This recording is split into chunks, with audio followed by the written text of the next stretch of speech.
so. Let's go ahead and get this started. So let's go ahead and tell you a little bit about us. If you are new to attending one of the Governor's Office of Federal Assistance training sessions, I'm just going to take a second to tell you a little bit about us. So we were created with the passage of Assembly Bill 445 in the 81st legislative session, which was back in 2021. And our purpose is to really support our stakeholders in obtaining, increasing, and maximizing federal assistance.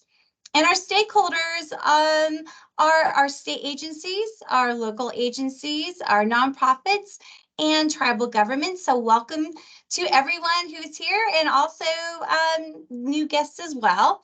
And our mission is to reduce barriers by providing inclusive, collaborative, comprehensive, and centralized support in obtaining federal dollars for the state of Nevada. So before we kick off into this really great session, we're very excited. We're just going to go over some general housekeeping. For this training session, we've compiled a list of the OFA's top asked questions, and we're going to review those first, as well as any of the submitted questions that we received during the registration. And then afterwards, we're going to open the floor if you've brought any questions today. Our training is recorded, so just to let you know, if you need to step away and you want to come back and watch again, we will have it posted on our website. And then also, it is an interactive training, so we welcome your participation. And if you want to participate, you can drop your questions or comments in the chat box located at the top of your screen. Or hopefully it works. If you want to speak, that's okay too. Raise your hand and we will do our best to unmute you. And if we're not able to, please go ahead and drop your question in the chat. And then also closed captioning is available. So please click the CC button at the bottom of the screen. All right, and I'm going to go ahead and introduce you to Akia Sanders, our Executive Grants Analyst. She is going to be the facilitator of this fantastic training, and she's going to first go over some learning outcomes. Akia? Thank you, Kristen, so much. Thank you guys all for participating and being on the call today. We really appreciate you. So we're going to go through some top asked questions that we've received as a team. And these are some of the learning outcomes that we'll touch on based on the questions that we picked, and then we'll open it up for you guys. So we'll be reviewing intergovernmental review, single point of contact, our federal assistance notification form, our Nevada grant matching program, OFA's grant discovery resources and tools, single audit requirements, reimbursing subrecipients, technical reviews, and the services that we provide. So we'll go over these questions. If it sparks anything, just throw it in the chat and we'll address it at the end. So we'll get right into this. So one of the first questions we're going to review is, what is the state of Nevada single point of contact, intergovernmental review, executive order 12372, and the federal assistance notification form? So the intergovernmental review process, also known as Presidential Executive Order 12372, the purpose of this order was to foster intergovernmental partnerships and increase coordination within states and allow for the review of federal grant applications. This order allowed each state to designate an entity or single point of contact to perform this function. The office, the Nevada office, the Governor's Office of Federal Assistance, our office, we are the designated single point of contact for this state. In 2018, policy 088-004 approved through the Nevada Grant Policy Manual, single point of contact and intergovernmental review. This policy mandates all state agencies to comply with the intergovernmental review process, regardless if the funding opportunity is covered under executive order. So what that means is state agencies should be reaching out to our office and letting us know when they're applying for funds, when they're receiving awards, and there's another part to the process. So all other entities, which are non-state agencies, are required to comply with the intergovernmental review process for the federal funding opportunities that make it a requirement. So On those notice of those NOFOs, notice of opportunity for funding opportunities, it will let you know if it is a requirement to utilize to alert our office, as well as through some of the forms that you fill out when you're applying for a federal grant. The SF424 will also, I think it's like question 19 or 20, also requires you to answer that question. To assist our stakeholders in complying with this directive, the Office of Federal Assistance has created the Federal Assistance Notification Form, and it can be found on our website, which we'll give you a link to that at the end. And the Federal Assistance Notification Form, we also ask that you provide a copy of any notice of award to our email address at grants, grants, at ofa.nv.gov. For state agencies, NRS 223.480 it requires all state agencies to submit changes to existing grant awards, notifications of closeout funds. You should also alert us if there are any unexpended funds at the end of the grant period of performance. All right, I will go to the next question. Okay, so what is the Nevada Grant Matching Program, and when is the period to apply for grant matching program funding? So the Nevada Grant Matching Program is available for our stakeholders who require matching or cost sharing funding when applying for federal grants. Our stakeholders are identified through NRS statute as state agencies, local government agencies, tribal governments, and nonprofits. Eligibility requirements. It must be a federal grant. It must be a new federal grant that you're applying for. You must have exhausted all other options first, and matching must be a requirement in the grant. You must have attempted to secure match through your own budget or in-kind resources. This cannot be used as an emergency match. The notice of grant award or your NOGA must not have been accepted prior to you trying to retrieve these funds. You have at least 50% of the match already, and we can only fund up to 50% of the matching requirement. We recommend that you apply for the Nevada Grant Matching Program when you apply for the federal grant. So the GMP application process goes as follows. You apply online and email in your required org chart. We as an office will do a technical review to confirm your eligibility, as well as your UEI number, and ensure it's not expired. Then your application goes to a committee of independent reviewers who are there to determine if your application is a good use of state funds. Once your application, if your application is approved, we issue a letter of commitment, and then we wait for the notice of award if you're approved. Here's what makes Nevada Grant Matching Program unique. Once your organization signs the acceptance of the award, we will ask for information for the risk assessment document. Once our risk assessment is complete, we send you the notice of award agreement and begin the process of transferring the funds. Please expect quarterly reports and other reporting requirements, which will be outlined in your notice of award. When is the period to apply for the grant matching program funding? The application period is from September 1st until all of the money runs out, or June 30th. Considering the end of the fiscal year ends on June 30th, please be aware if you have not received your federal notice of grant award by June 30th. We may not be able to fund the match until September 1st. OFA works closely with organizations to assist you in navigating this process. All right, I am going to kick it over to Maida to answer the next question. Hi, good morning, everybody. Thank you for joining us this morning as we host this hour of Q&A for everyone.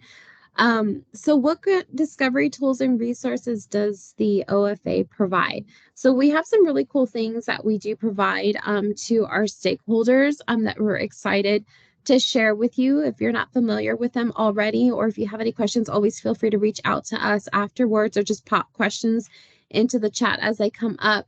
So one of our pages that we do have, and I'll pop it in here in just a bit, is our grant opportunities page.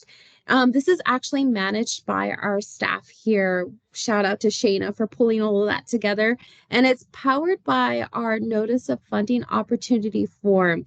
This is a link that we have or a form available on our website where state agencies or other entities are able to notify us of a funding opportunity. We encourage all of our state agencies and all of our partners that are acting as pass-through entities that are awarding any type of grants to please share those notice of funding opportunities with us so that we are able to share them on our website so other stakeholders, our other partners can see those opportunities.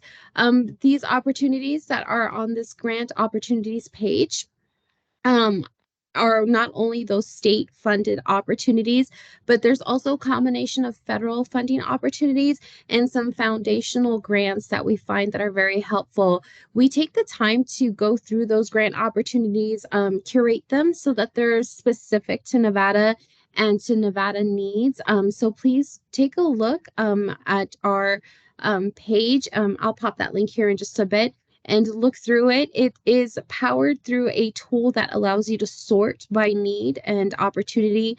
You could sort it by type of federal funding that's available. Thank you, Akia. So yes, definitely take a peek. We also have a really great new tool that we've been sharing out. And if you've seen me before, you've probably heard of the tool.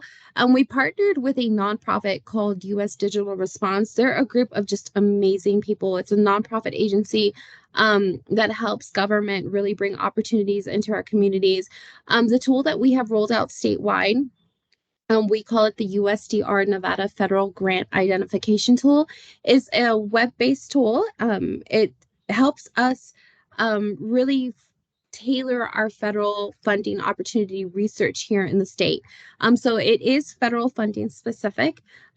What you see in the tool is generated from grants.gov if you're familiar with that, but it really automates our federal grant discovery.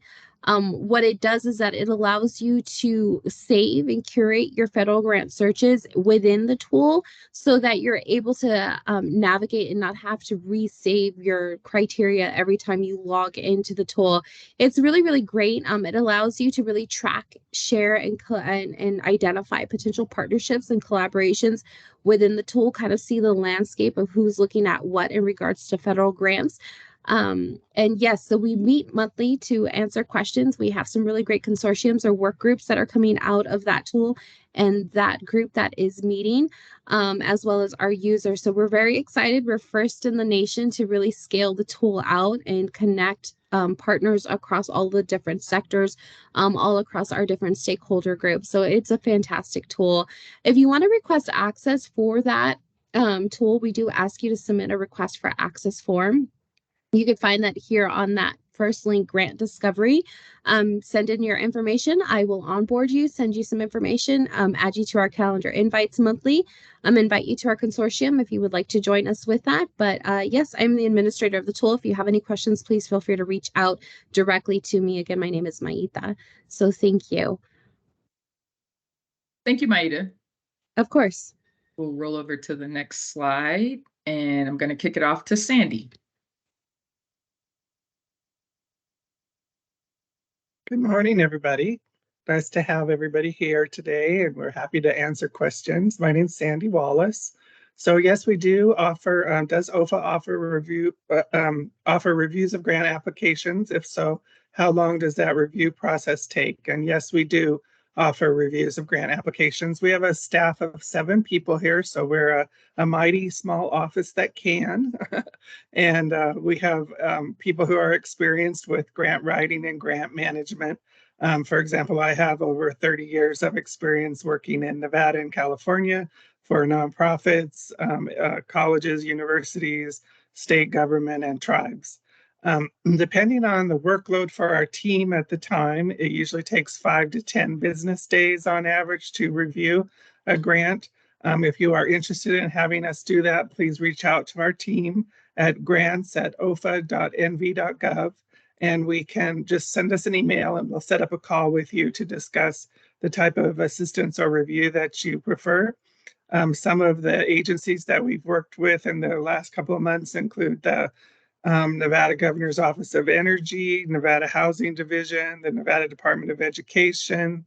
We worked with the City of Mesquite. We've worked with several nonprofits, including veterans groups and housing development.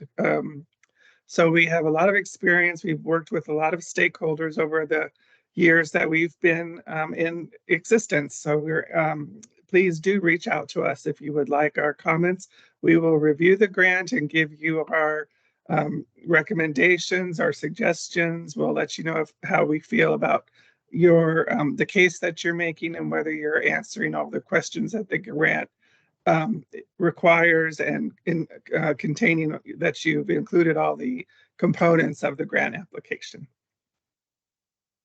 Thank you, Sandy. The next question, I'm going to kick it off to Kristen. Yes.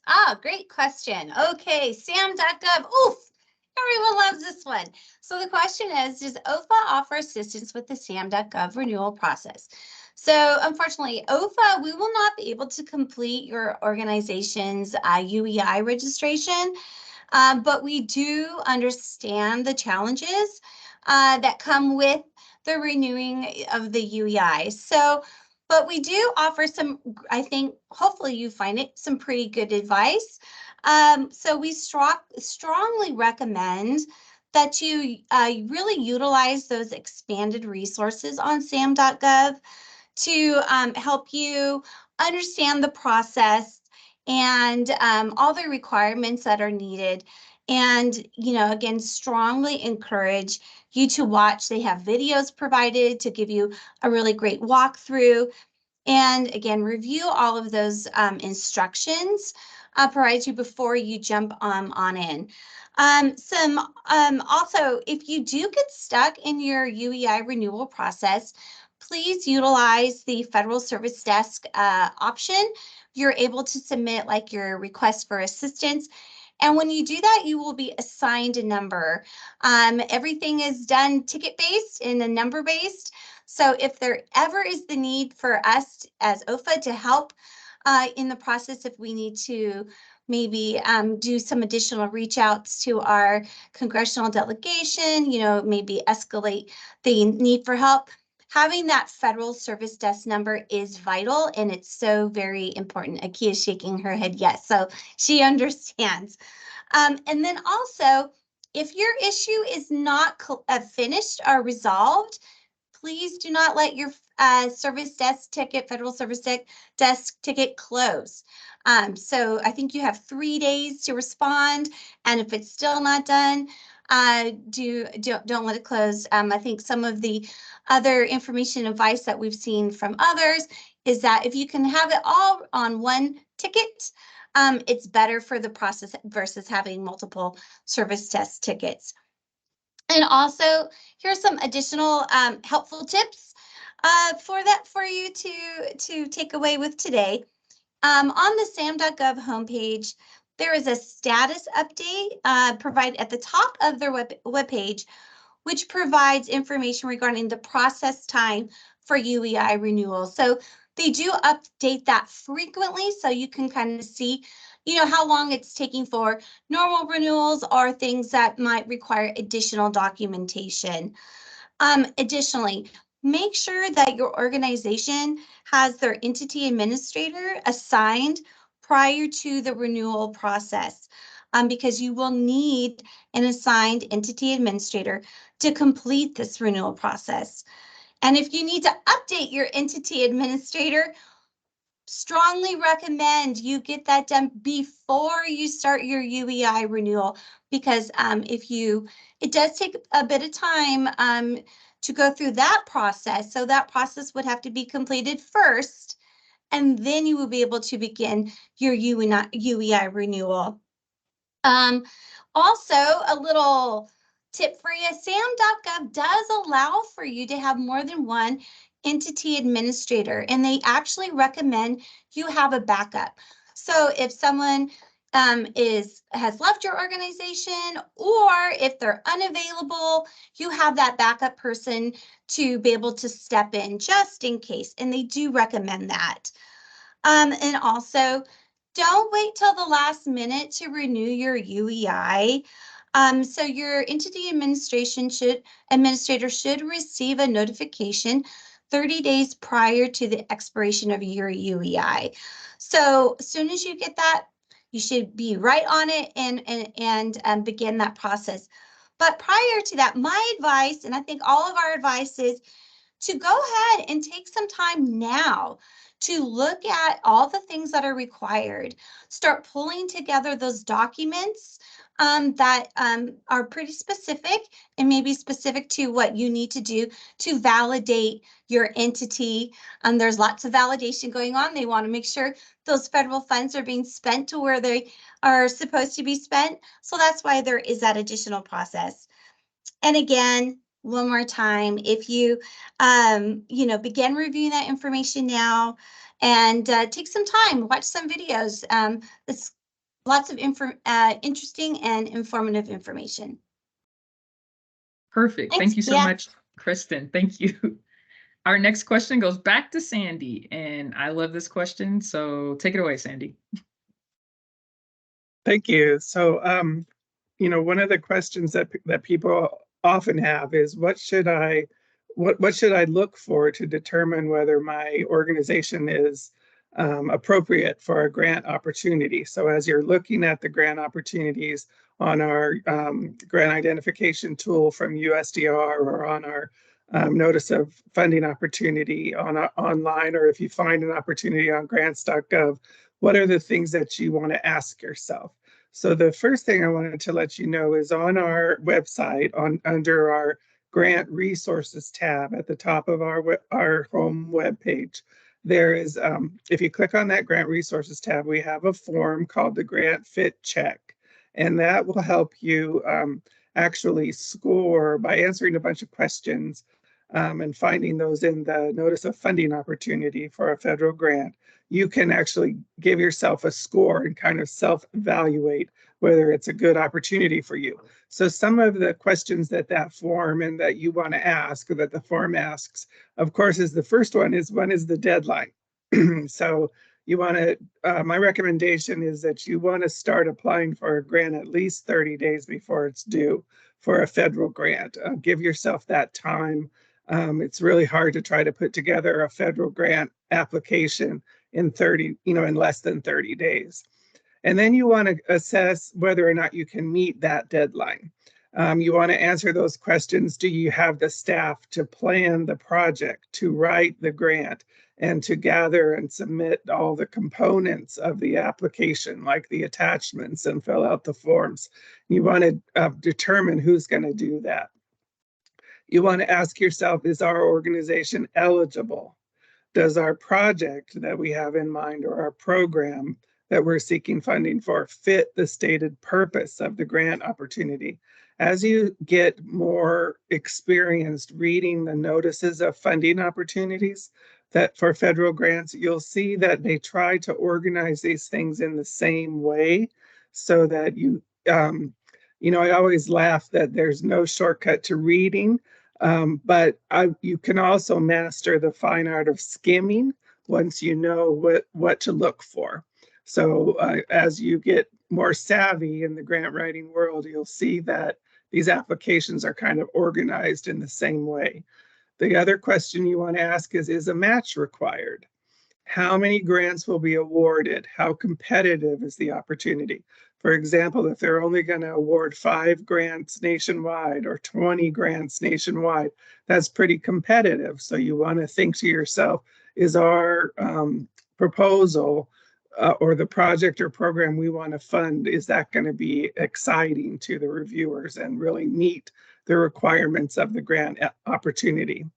What is the range of funding available? Sometimes, most of the time, they'll tell you, we have this much money, like say we have, $5 billion, and we estimate that we're going to award 50 grants, and the range for those grants can be between $1 million and $5 million. They'll tell you that kind of stuff, and then you'll be able to assess whether or not this fits with your need. Also in the NOFO, there will be information usually about what the allowable expenses are. They might refer you to other documents that'll help you determine whether something that you want to purchase is an allowable expense. What is the funding period of the grant? Is it a year, 2 years, 3 years, 5 years? When does it start? Does it start in October? Does it start on January 1st? What are the years go between, what are the dates, the begin and end dates? When will the grants be awarded? Usually once you submit an application, you don't find out about whether or not you receive the grant for about 3 to 4 months, sometimes as long as 6 months to a year, but they will usually tell you that in the grant notice of funding opportunity. You want to ask yourself, can we manage the grant once we receive it? Who is going to manage the funding? Who's going to manage the program reports and the financial reports and the financial drawdowns of the money? Are there any partnerships or collaboration requirements? If so, do we have already people in mind that we want to partner with or know how to get them prior to the grant deadline? Do you have the time to make those relationships for your grant to include people in, or organizations in your grant? Or do you have existing relationships that make sense for this project? And then finally, and most importantly, is once you answer all those questions for yourself, make sure you have your support and approval from your upper management to apply. If you're not the executive director or CEO of an agency, make sure that you have the buy-in from your management as well as the people who are going to do the work of the grant before you apply. So you're kind of, what I find is it takes a lot of time to do the internal deal making of the proposal, as well as the external, bringing in the external partnerships. And then once you have that format of your grant application, what you want to do, the actual grant writing comes together pretty quickly. It's mostly that you want to make sure you have all the answers to these questions ahead of time. I hope that's helpful. Thanks so much. Thank you, Sandy. We will go to the next question. I'm going to kick it off to Maida again. All right, so reimbursing the subrecipient. So just keep in mind some of the things that I'm going to walk through here in regards to reimbursing the subrecipient. Some of the things that I touch upon are specific to our state agencies, just in offering them that guidance as they act as pass-through entities of federal funding. Usually expectations for reimbursement to a subrecipient, and I know Kimberly popped up a question here. It needs to be established within the subaward agreement. So when you write out that notice of funding opportunity, you're going to set forth those expectations like, hey, this is how you're going to get reimbursed. You have to do this, this, this, this, this. And then once you issue your subaward, within that subaward agreement packet, those expectations for reimbursement guidelines should be set forth in that subaward agreement packet, that notice of award. So payments cannot be issued until funds are encumbered and that subaward agreement is fully executed. Fully executed meaning that every designated party or everyone that needs to sign that agreement has signed that agreement. So normally there are two methods of payment that can be used when making grant payments. Our state agencies, please, I ask you, and even our non-state agencies, to refer to our Nevada grant manual. There's a section called Methods of Payment to Subrecipients that you could read through that offers a bit more information at your own pace. So prime recipients can also use a request for reimbursement template that we do have. You could shoot us an email. We can get that out to you that you could provide to your subrecipients to request payment. So anyways, those two payments, you have the reimbursement method, which is what is preferred and in state especially. And then we also have advance payments. So our reimbursement payments, again, it's the preferred process for subrecipient reimbursement for your subaward agreements. Usually a subrecipient will submit a request for reimbursement, an RFR as we call it for short, that is reflective of that approved grant budget. Again, what I talked about within that subaward agreement. So your request for reimbursement has to include source documentation for all of your expenditures, right? So you have to have proof that you've incurred and have expended that cost. So all RFRs, they should be reviewed by our program staff, by your program staff, to determine if that cost is allowable, if it's allocable, if it's reasonable, and it's also noted within your budget. Like, hey, did we approve this cost with that approved budget? So subawards would pass due performance reports as well. So sometimes you might not get payment have to have a written extension in place from the pass-through entity before you're able to get paid. So just make sure that you have your open lines of communication. You're talking through your pass-through entity, the folks that awarded you those funds, and making sure that you're communicating with them so you avoid any hiccups so that you're able to get your payments on time. And then make sure that you answer all questions before they're asked, right? So follow through, make sure you read through your budget, give them your little one pager if need be, like, hey, this is what we did, this is what we spent, here's proof that we spent that, this is how it aligns to our budget, submit that request for reimbursement so that you can get those funds in a timely manner. So there is also another method. It's an advance payment for reimbursing to your subrecipients that you could use. These costs are associated again with the subaward before the subrecipient actually does or incurs any expense. So it's not recommended, but sometimes it's necessary, right? And we just really, really need to make sure that the justification for this is outlined, it's written down, it's agreed upon, and it's filed with your subaward, right? PTEs usually don't use this method. Or use this method of payment. If they do use it, make sure your risk assessment is on file, right? That risk assessment should demonstrate that the subrecipient is able to comply with the work that needs to be done, because again, you're making payment prior to program completion usually, so that they're accountable for those funds and the terms of that subaward agreement. Again, having just everything documented, really important to have your lines of communication open. So advance payments do require the submission of source documentation. So, hey, we've incurred this cost, we haven't expended it, but this is the timeline, and a review of those expenditures, as well as, again, as that proper backup documentation that has to demonstrate that those expenditures were within the subaward period. So just keep in mind, so if you do get an advance payment, you have to make that actual expense within the program period of performance that's set in that subaward agreement. You can't get paid for stuff before or after that period of performance. So we do recommend that the pass-through entity always, again, maintains a copy of why, and you have that documented, that you have a developed policy and procedure within your agency or your organization to really establish what that maximum amount of payment can be and what that looks like. What does that process look like? Make sure that you have your risk assessments done. They're up to date, they're on file, and you're doing an evaluation of past performance so that you can mitigate any findings. Develop a timeline for any reconciliation. So once you do that advance payment, how are you following up to make sure those were expended accordingly? And identify any financial management representative to assist in that advance payment process. So make sure your team is teed up, they're trained, they know what they're doing, they know what they're looking for. And again, just having a line of communication between your pass-through and your subrecipient, I think, is really, really important. So for the state, for reimbursing subrecipient, just remember that you have to go through that payment voucher system.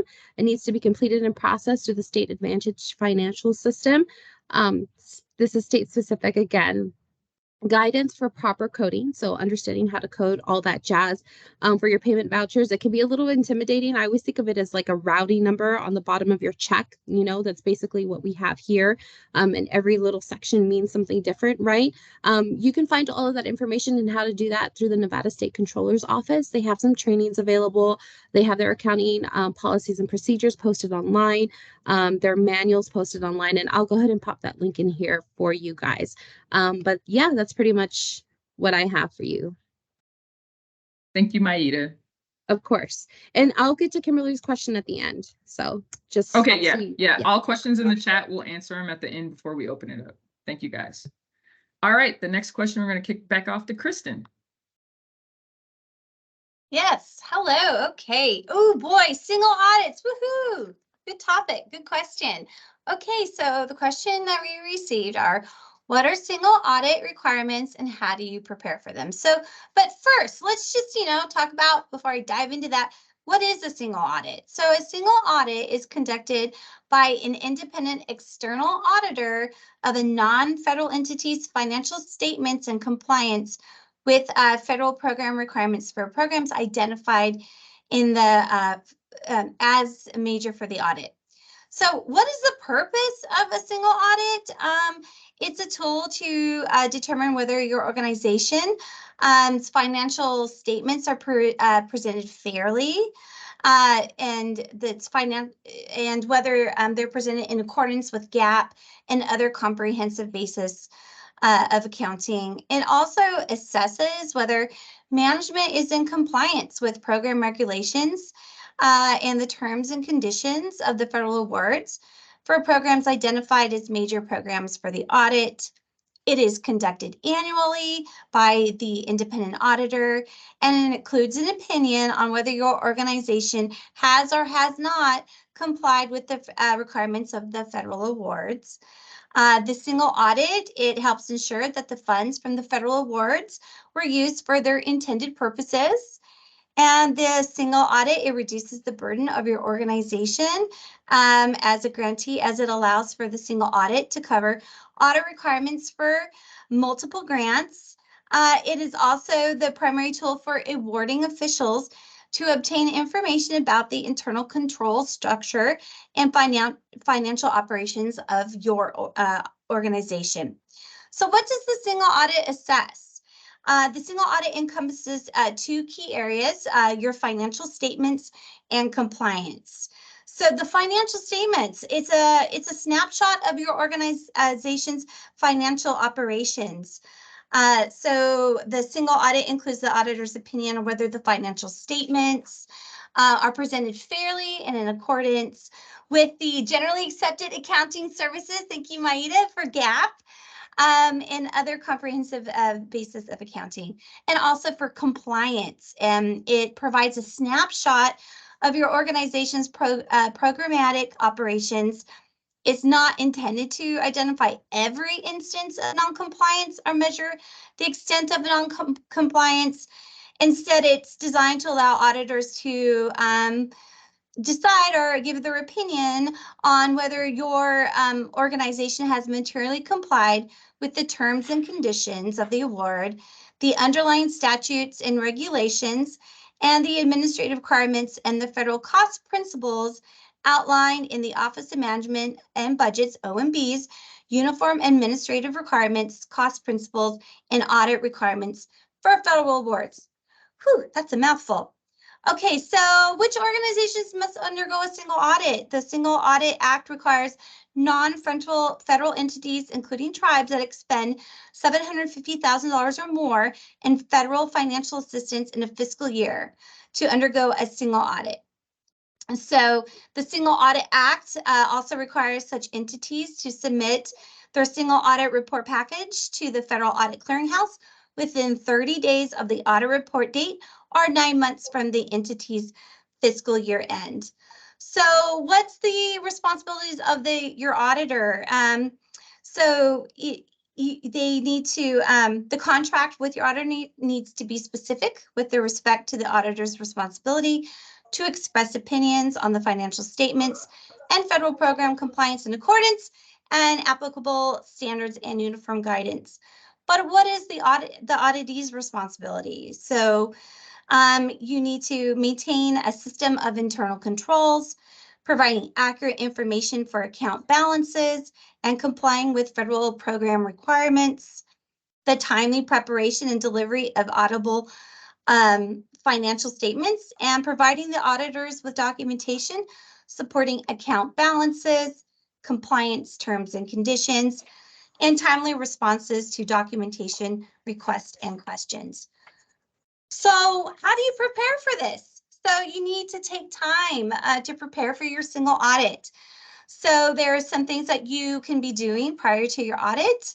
But be sure that, this is just an overview, but be sure to review to the specific responsibilities in the uniform guidance and GAS.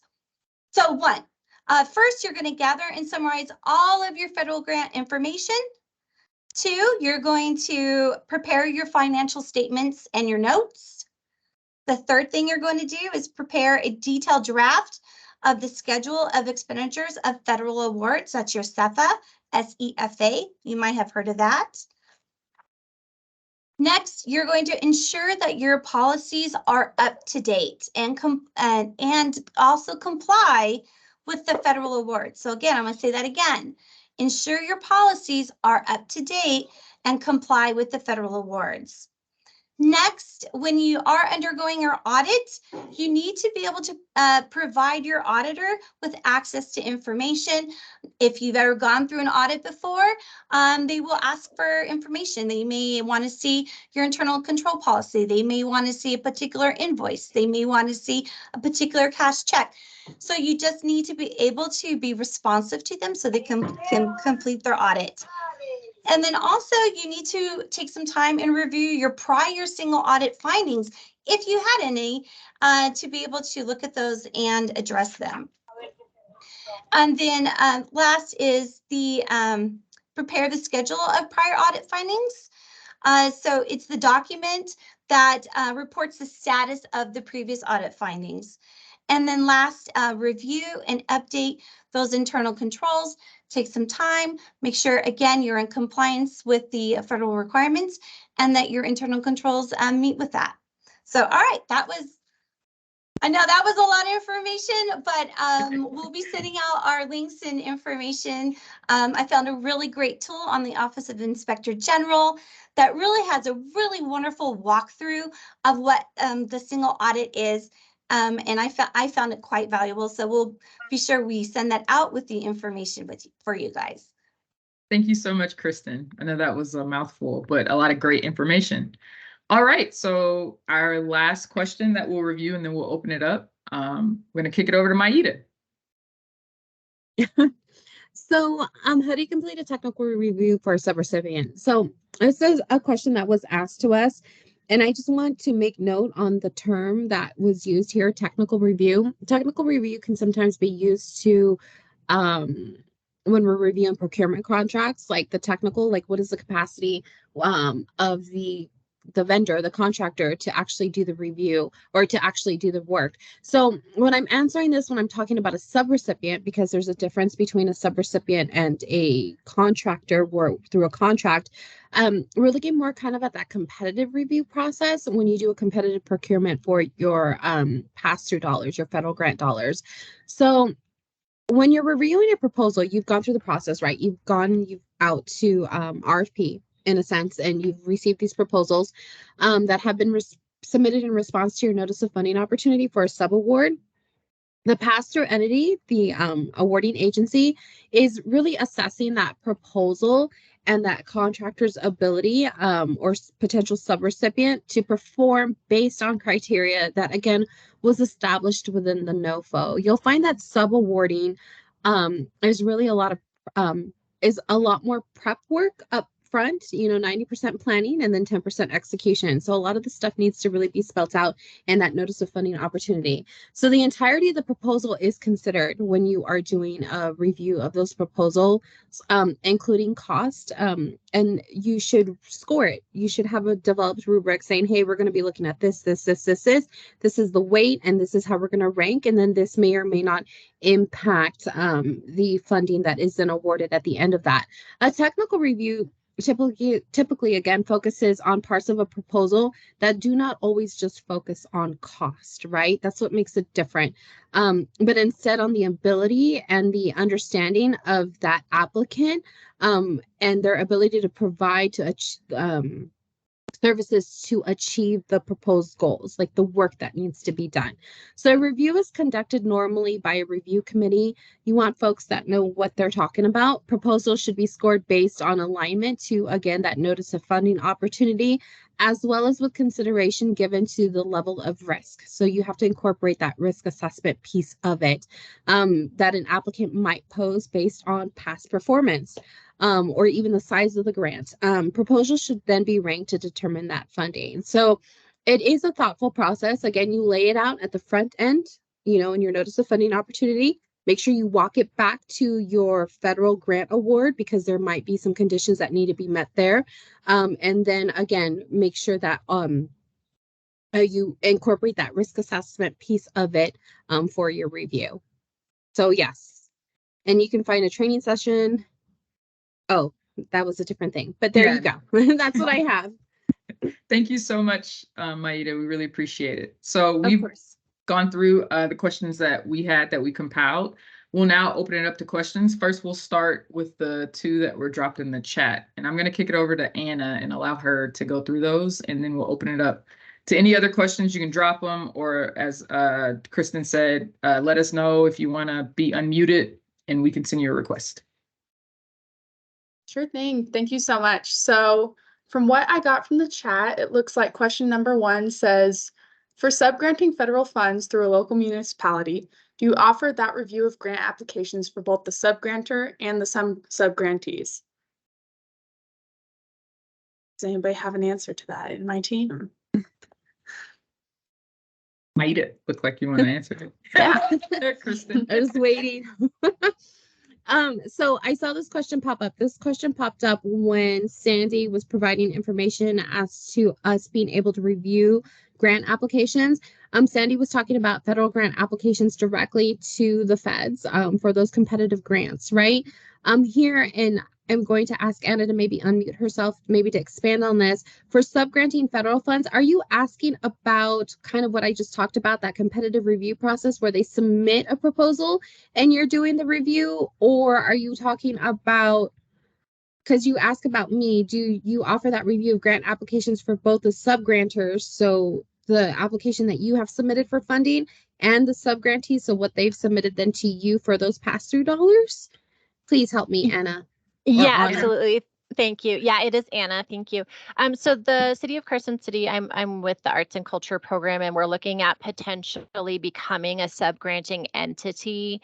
So we've not done this yet. But essentially, I'm wondering about.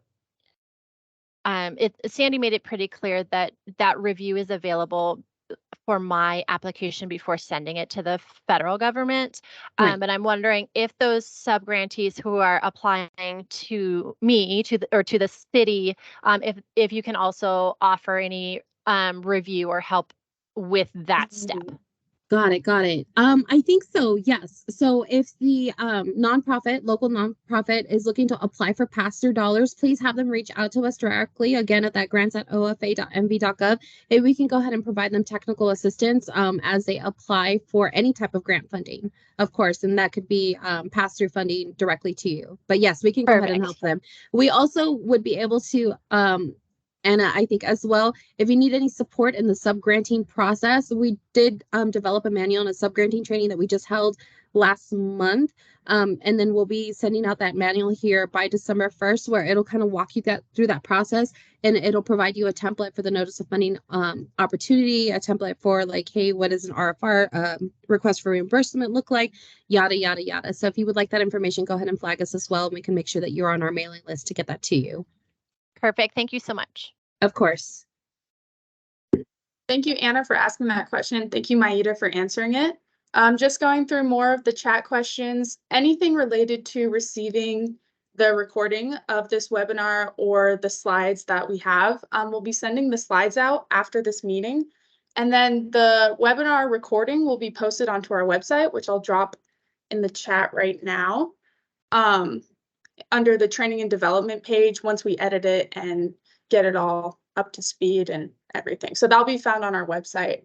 Other than that, it looks like we have a question. If we are a sub-grantee seeking reimbursement for deliverables, who can we contact if the grantee is unwilling to reimburse? So Kimberly, this is a tricky one. I was looking at it. I was like, oh no. I would definitely, so unfortunately you have to speak to the awarding agency. They should provide you with a reason as to why they are unwilling to reimburse you. I don't know, Kimberly, if maybe you can give me a little bit more information if you're willing, and maybe we can troubleshoot.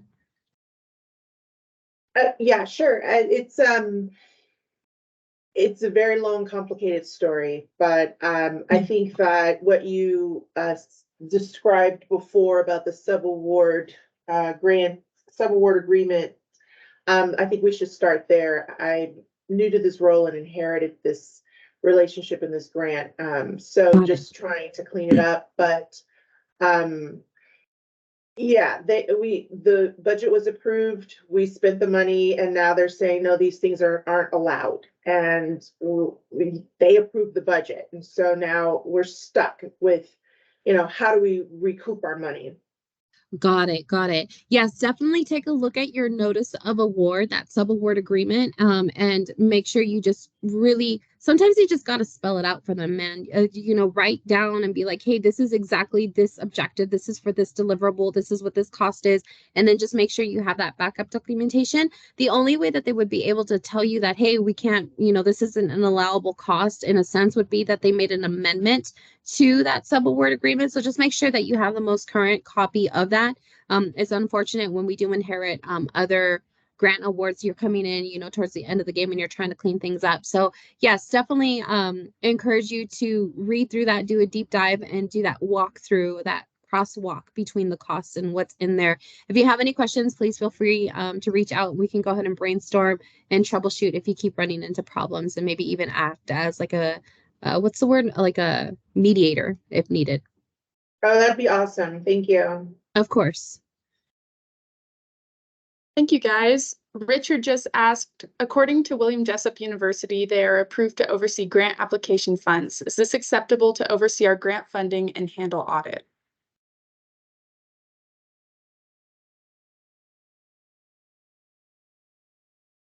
So I will just refer regarding like the handling of the audit. So there is a specific guidelines in 2 CFR, like I was saying, for the cost principles that speak specific to audit. And so you do need to have a contracted independent auditor to complete your single audit. So be sure to, I'm going to refer you back to guidance as that states specifically regarding all of the requirements that you need. I'm not familiar with William Jessup University. I don't know if anybody else on the team is familiar. It looks like Sandy's popped on. Sandy, do you want to add to this? Oh, it looks like you're muted. I think what he's asking is, can another entity act as a fiscal agent for like a startup nonprofit? If you are a new nonprofit and you feel like you're not quite strong enough to manage a grant on your own, or you don't have your 501c3 status yet, you can ask another nonprofit organization to ask as your fiscal agent, and they can receive and be the grantee and manage the grant for you, like for your financials and for their audit requirements. One of the things that you want to keep in mind, though, is when you are submitting a grant application, you're acting kind of like a lawyer. You're submitting a case for support, and you want to try to persuade that you are the best agency to receive those dollars and to implement your program. So you want to think about whether this makes your application stronger or less strong. Is this going to be persuasive to the people who review the grant? Are they going to want to fund William Jessup University as a fiscal agent? So you just have to make your case of why this is going to be workable and doable and is going to have the impact that you want to make in the community. And to piggyback off of Sandy, Richard, we see this happen, these types of partnerships where there just isn't administrative or financial capacity within the folks that are able, the boots on the ground program folks that are able to do the work. So again, going back to what Sandy said, you would have to write your budget and your application, taking that into consideration. If William Jessup would be the prime, they would be applying directly for the fund and then writing you as a subrecipient, as that nonprofit or partner into the federal grant, just really outlining everything, making sure that the budget is clean, making sure that that relationship is clean, establishing what that relationship looks like, and just, again, those expectations as to how, because then you would have to submit a request for reimbursement to William Jessup. I do want to touch on the one thing, though, for grant funding and handle audit. So if William Jessup University is that prime recipient and they're expending more than that $750,000 cap, and they require a single audit, they do need to hire an independent auditor that's a certified public accountant to do that single audit for William Jessup University. Then if you receive more than they would have to basically pass that down to you for that single audit requirement. I hope that makes sense.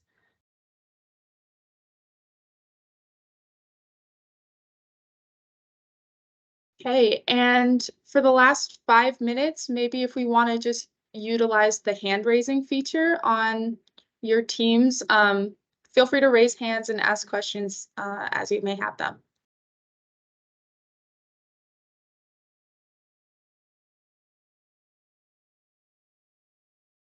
I see the question about GuideStar. We have heard of GuideStar. GuideStar is kind of it's an organization that you can submit a description of your agency if you're a nonprofit, and you can actually get what's like a seal of approval. If you want to, it depends on how much information you're willing to share with the public about your agency. If you, the more information you share, the better rating you will get. I think there's like a 4-star rating. I can't remember exactly all the ratings, but GuideStar, you can find information about all nonprofits in the United States. You just do a search on there and they will have a copy of your IRS 990 forms that you can look at for every nonprofit organization. One of the interesting things to do is, as a nonprofit, to see what other nonprofits and foundations give grants is you can look at the 990 form, the IRS 990 form of an agency or a foundation and see what grants they received and granted. So it's a good tool. It's a good, I recommend that nonprofits enter as much information as possible about your organization and get that GuideStar kind of seal of approval. It will help with your build credibility about your organization and also help you with be more competitive in grant applications. Thank you, Sandy. Is there any other questions? Our last call. All right, well, if there's no other questions, if you do find that you have a question, you can always reach out at our grants@ofa.nv.gov. And we're thankful that you participated. And we do ask briefly before you leave, if you can scan the QR code and participate in our survey. And it'll also be emailed to you as well. And I will kick it back to Kristen to wrap up. Yes, I just want to say thank you. Thank you everyone for coming today. This was our first bit of an organic, question and answer session. So we do hope that you found some value in it. Please complete the survey. I think we could probably drop the link in the chat. Also, please, if you haven't had an opportunity to check out our website, ofa.nv.gov, pretty much a whole host of everything that we talked about today and the resources that we mentioned are on our website. So please feel free to utilize it. Reach out to us if you have any questions. And, thank you so very much. And hopefully we will all see you at our next training and our future trainings as well. So thank you, everybody.